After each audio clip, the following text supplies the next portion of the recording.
ปีสุดท้ายที่เฮาได้เฮียนด้วยกันปีสุดท้าย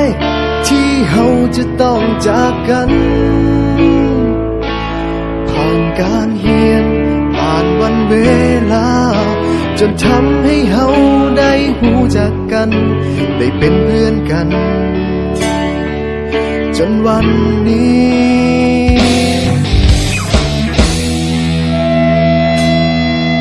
มาถึงม.7 ปีนี้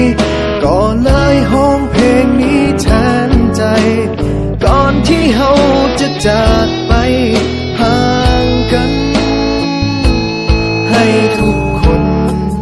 จดจำในใจฝากเพลงนี้ไว้ให้คิดถึงกันเมื่อต้องถึงวันที่จากไป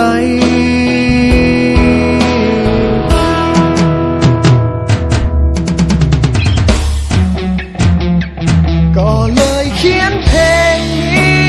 ขึ้นมาให้ทุกคนหูไว้ออกมาจากหัวใจของเพื่อนคนนี้ถึงจะอยู่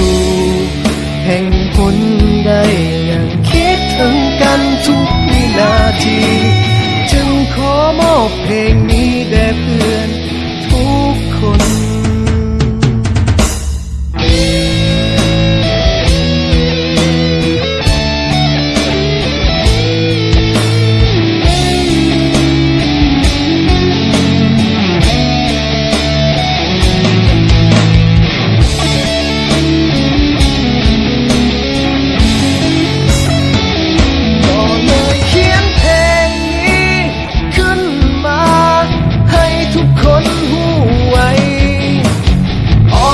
จากหัวใจของเพื่อนคน